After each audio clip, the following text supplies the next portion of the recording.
et de délivrance en Jésus-Christ est une mission que Dieu a suscitée en ces temps de la fin pour délivrer les cas les plus complexes. Ici, on n'a pas peur des sorciers. Ici, on peut manger avec des sorciers. Ils peuvent être parmi nous, même ceux qui nous regardent en direct. Vous pouvez venir, tous les sorciers, venez, venez. Ici, là, nous, on ne va pas vous chasser. On n'aura pas peur de vous parce qu'on n'a pas peur des démons qui sont en vous. Celui qui est en nous est plus fort que celui qui est en vous. Donc, nous, ici, on n'a pas peur des sorciers. Si tu es sorcier, tu as besoin de ta délivrance, venez, venez. On n'a pas peur de vous parce que le Seigneur Jésus-Christ, il règne ici. Amen.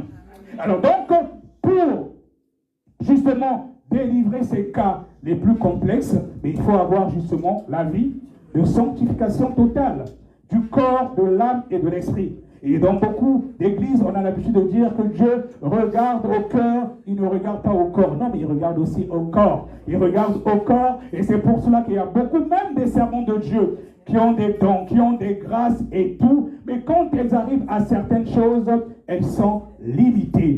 Bien-aimé, même toi qui me suis à distance, tu es une servante de Dieu. Dieu t'a donné certains dons et tout, des grâces que tu as. Tu peux prophétiser, tu peux avoir des dons de vision. Mais des fois, tu es fléché parce que l'ennemi reconnaît en toi ce qu'il appartient. Tu as sur toi les artifices de Jézabel et la sirène des eaux. Quelqu'un qui est possédé par la sirène, comment que tu vas chasser la sirène chez quelqu'un à toi, alors que toi-même, tu es possédé par la sirène des eaux. Si tu as en toi le Léviathan, oui, bien aimé, malheureusement, il y a beaucoup de personnes qui ont en eux, et surtout beaucoup de femmes ne le savent même pas, même des servants de Dieu. Beaucoup, elles ont des serpents en elles. Oui, quand tu es sorti avec beaucoup d'hommes, tu ne connais même pas, peut-être, est-ce que c'était des gens qui étaient dans des loges et tout, tu ne connais pas quelles sont les sémences qu'elles ont laissées en toi. Bien aimé, quand on dit que je vous ai donné le pouvoir de marcher sur les serpents, les scorpions, sur toute la puissance de l'ennemi, rien ne pourra vous nuire. Et j'ai vraiment compris ce verset. C'est vrai que depuis ma tendre enfance, j'étais à l'école de dimanche et tout, les églises de réveil et tout. Mais j'ai vraiment compris ce verset depuis que je suis à l'armée de prière et de délivrance en Jésus. Parce que la plupart des cas de délivrance, souvent les gens ils sont possédés par des serpents, ils ne savent même pas. Il y en a qui ont des serpents dans leur ventre. Il y en a qui ont des serpents dans leur partie intime. Il y en a qui ont des serpents sur leur tête. Rien que pour ceux qui mettent souvent des faux cheveux et les mèches, dans le spirituel, quand on le regarde, c'est souvent des serpents, mais vous ne savez pas. Et c'est pour ça que certaines femmes, souvent quand tu mets même les mèches et même les perruques, tu as tendance à te gratter souvent la tête. Des fois tu tapes. En fait, ce sont ces serpents-là qui te piquent. Mais donc, comme les gens ne connaissent pas le monde spirituel, ils ne comprennent pas tout ça. Et dans la plupart des cas, quand nous faisons des délivrances, c'est souvent des esprits de serpents, des esprits des eaux. Et c'est pour ça qu'il est important de mener une vie de sanctification totale du corps, de l'âme et de l'esprit. Tant que le diable reconnaît en toi ce qu'il appartient, mais tu ne peux pas chasser certains démons. Et c'est pour ça que beaucoup, ils sont limités parce qu'ils ne connaissent pas la saine doctrine. Donc la particularité de cette mission aussi, armée de prière et de délivrance en Jésus, c'est d'enseigner la saine doctrine. La saine doctrine, c'est tout simplement de revenir à l'évangile du temps des apôtres. Parce qu'il y a beaucoup de choses qui ont été changées. Et donc, de nos jours, d'ailleurs, on va aller très très vite. On va aller dans le livre de 2 Timothée 4. Nous allons lire les versets 1 au verset 5. 2 Timothée 4, les versets 1 au verset 5. 2 Timothée 4, les versets 1 au verset 5. Je lis la parole de Dieu avec révérence. C'est l'apôtre Paul qui parle à Timothée. Il dit, je t'en conjure devant Dieu et devant Jésus-Christ, qui va juger les vivants et les morts, et au nom de son apparition et de son royaume, prêche la parole, insiste en toute occasion, favorable ou non, reprend, censure, exhorte avec toute douceur et en instruisant. Car il viendra un temps où les hommes ne supporteront pas la saine doctrine, mais ayant la démangeaison dont agréable. Ils se donneront une foule de docteurs selon leurs propres désirs. Détourneront l'oreille de la vérité et se tourneront vers les fables. Mais toi, sois sobre en toutes choses, supporte les souffrances, fais l'œuvre d'un évangéliste, remplis bien ton ministère. Amen. Donc, dans les derniers temps, l'apôtre Paul avait déjà parlé de ça, que les gens auront la démangeaison d'entendre des choses agréables. Parce que la saine doctrine, c'est tout simplement l'évangile de la vérité. C'est tout simplement l'évangile qui conduit au ciel.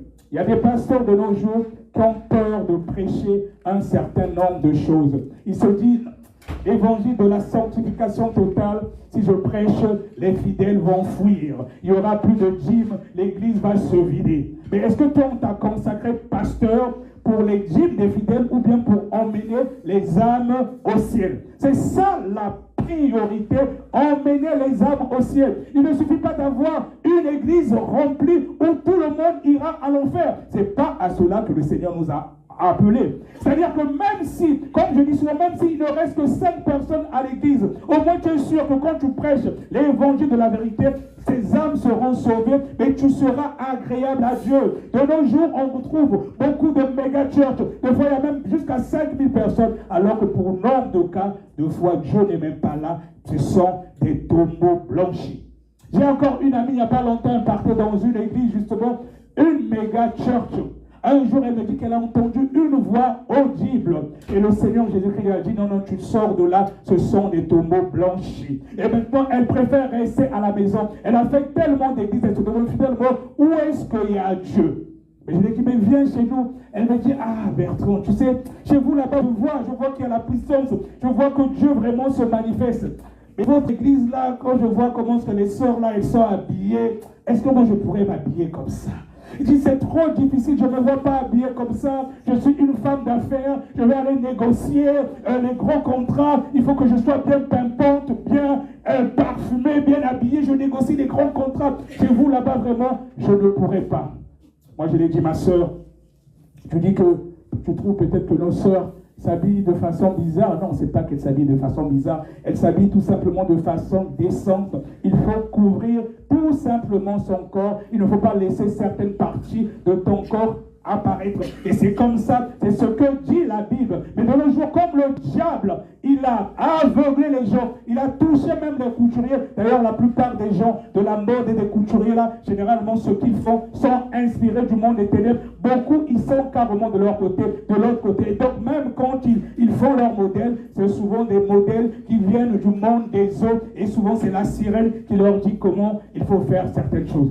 Donc, cette amie, elle me dit oui, elle reconnaît qu'il y a la démonstration de puissance, elle reconnaît qu'il y a Dieu qui est là, mais elle a du mal. Et c'est bien dommage. Et donc c'est souvent, ce genre de personnes se dit, je ne peux pas venir chez vous là-bas parce qu'il y a tellement la vérité, je ne pourrai pas. Donc ce genre de personnes, comme il est dit justement dans le livre de 2 Timothée 4, à partir du verset 1 jusqu'au verset 5, car il viendra un temps où les hommes ne supporteront pas la saine doctrine, mais ayant la démangeaison d'entendre des choses agréables, ils se donneront une foule de docteurs selon leurs propres désirs. Donc les gens comme ça, ils vont préférer maintenant choisir son pasteur. Il dit oui, là-bas le pasteur au moins a dit que non, là, on peut mettre ici, on peut mettre des pantalons, on peut mettre ici, voilà, ça lui il dit la vérité. Voilà, l'autre pasteur là-bas, non, il raconte n'importe quoi. Mon pasteur ne m'a pas dit ça. Donc tout cela, ça avait déjà été prédit dans la Bible. Donc il va choisir maintenant son pasteur, même si elle-même, elle sait qu'il n'y a peut-être pas Dieu là-bas, mais il se dit, bon, comme c'est un pasteur, bon, j'ai le bénéfice de doute, ça se trouve qu'il est réellement avec Dieu. L'autre là-bas, non, comme ça ne me plaît pas, je ne vais pas là-bas. Mais c'est dommage.